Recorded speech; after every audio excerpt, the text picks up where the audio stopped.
Welcome back to my channel, teachers at mga ka-Dimple, para sa panibagong learning encounter with Dimple Dilan. Ako po pala si Sir Dimple D. I am a junior high school teacher and I also serve as part of our school's ICT group support, which means I help teachers to integrate educational technology into their classroom. And for today's episode, I will share some tips and tricks in organizing your Google Drive so you can use it as efficiently as possible.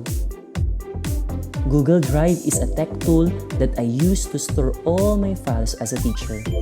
So it's really essential, lalo ngayon that almost all our works are done virtually. If you're not familiar with Google Drive, it is a cloud storage system offered by Google. And in order to use this, you have to create a Google account, which I highly recommend having. Anyway, it's free. In the description box, I posted a link para ma-access nyo directly ang Google Drive. Pwede kayong mag-sign up kung wala pa kayong Google account. And the good news is, Google Drive gives us 15 gigabytes of free storage. Ang laki nun! Again, it's for free and upgradable. I love Google Drive dahil ito ay cloud-based storage, which means the files are stored on the internet. And it's way better than using a flash drive or an external hard drive. And before I proceed on my video, please do click the subscribe button and notification bell para updated kayo sa mga educational videos na aking i-upload. Let's start the learning, teachers, and organize your Google Drive. In this video, I will show you a blank Google Drive storage for us to see how to get started using its buttons and remarkable features. Teachers, i-open lang po natin ang ating browser at i-type ang drive.google.com sa search box at i-click ito. Then mag-login po tayo sa ating official G Suite account by typing your email at password, then click Next. Then it will redirect us to the environment or interface ng ating Google Drive. I like to start with broad categories. To create my categories, just add folders to your drive. And teachers, we can do this by clicking on the New button and then click on Folder. Then you will be prompted to type a name for your folder, which is your category thing. Personally, teachers, I always type the names in all capital letters. I also want to create a folder and name it Personal and Professional as my two major categories, which will house all the files related to my personal and professional undertakings respectively. Teachers, pwede natin ulitin ang steps depende sa kung paano natin gustong i-organize at i-categorize ang ating folders. You will notice that the folders you just created will appear in alphabetical order. But teachers, if you prefer, you can display the folders in a list view by clicking the list, and if you're okay na with your folders in alphabetical order, you can leave them the way they are. If you want your folders to show up in a specific order, you can actually number them sequentially, so they show up in your preferred order, and you may apply this rule when you created subfolders inside your major folders. We can also assign a specific color to our folders para mas maging pleasant sa paningin natin. And to change the color of a folder, you can right-click on the folder and then click on Change Color. There are actually 24 sets of colors you can choose from. Now, you can either keep your folders in a rainbow order or kayo pong bahala sa nais ninyong kulay. Here, I changed the color of my personal folder into red. And blue naman para sa professional folder ko. Now that I have my broad categories set up, I want to create some subcategories within each of these categories so that things stay a bit more organized. And to create the subcategories, let's create a subfolder inside my personal folder. Just double-click on the folder to open it up. Then, start creating different folders essential on this category. Here, I have created one folder for my images, another folder for my documents, one for my travel, one for my video tutorials, and one for my vlog.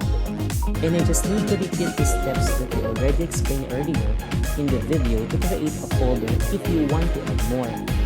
I do like to change the color of my subcategory folders to match the color of the main folder. And there is an easy way to do this instead of individually changing the color of every folder. So once you have highlighted all the folders, just right-click on one of them and click on Change Color. We can do the same process on our professional folder. Here, for example, I created folders using these subcategories. Meron akong First Study, Work, Utilities, Miscellaneous, and I changed the folder's color to blue to match my major folder. Then inside my study folder, I created additional subcategories na relevant sa aking study ang pwede kong ilagay. Like the following: Images and Videos. I store my photos and videos from my school where I study here. Next, Course. I put all my documents that pertains to my program. And lastly, I created Materials folder. Dito ko naman inilalagay ang lahat ng references and readable items ko na essential sa aking pag-aaral. Then we can click the Drive button to go back sa ating next subcategory, which is the Work folder. Here I created two folders, which is meant for my full-time related files and part-time related files. And within it, I also created subfolders to classify my files sa kung ano siya at para saan siya. Then I click the Drive button again to go back sa ating next subcategory, which is the Utilities folder. Sa folder na to ko inilalagay ang mga importanteng applications and links and installers na maaari kong pakinabangan in the future. And lastly, I have here my Miscellaneous folder, where I house any files na hindi ko kaya mapangalanan as of the moment at i-categorize. Kumbaga, this is my unsorted files. Pwede ko tong balikan once decided na ako kung para saang folder siya belong. Then let us not forget to color our folder to make it more appealing sa paningin natin. My dear teachers and mga ka-Dimple, creating your own categories for your files depends on your interests and personal style. So what might work for me might be different to you. But again, you know yourself best, so do what works. And this is how it looks like kapag nagawa na natin ang ating mga folders. It looks more organized and walang pakalat-kalat na file sa labas ng folder. I also encourage you teachers to immediately move the file inside the folder as to what category it belongs. And now that I have created all my folders, I can start adding files. And for the easiest way to do this, just go directly to the folder that you want to add the file to. Once you're inside of that folder, click on the New button and then click on File Upload. You will find the document wherever you have saved it. Click it and go ahead and upload it. Then it will be stored directly inside that folder.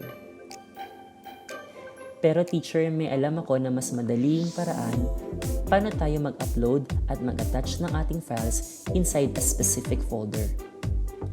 You can simply drag a file from another window directly over to your Google Drive. Once you let it go, it will be uploaded to our designated folder. And teachers, if we want volume uploads kagad sa files natin, pwede rin yun, but it will take longer time to upload. You can also add files to your main drive and then try to organize them into your created folders. We can do this either by clicking and dragging the file into the folder, or you can right-click on the file, click Move To, and then locate the folder within your drive. And again, teachers, in the occasion that you can figure out what folder to place your files, okay lang din po yun. Just create a new folder to house these files. The key to staying organized is always having a place for everything. So the same holds true for your Google Drive. Now, after using Google Drive, you may have teacher share files with you which show up in the Shared With Me section. You can either keep the files into the Shared With Me section at walang siyang galawin, or you can move them into your personal Google Drive.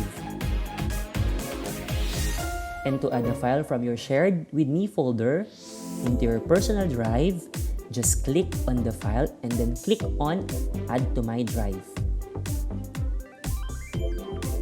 And teachers, if in the moment na nahihirapan kayo i-locate ang mga favorite files ninyo, we have a way in organizing that. We can star a files and then it will be placed in our starred folder. At huwag tayong mangamba na baka mawala because all starred files remain in their original and categorized folders. Basically, it's like a bookmark system for quick access ng ating favorite files. I hope teachers and mga ka-Dimple I was able to extend my little technical know-how on how to efficiently organize your Google Drive. And if I did, please go ahead and give this video a thumbs up. Also, do not forget to share this video out with your teacher friends, or your school, or your division, and to whoever you think needs to see it.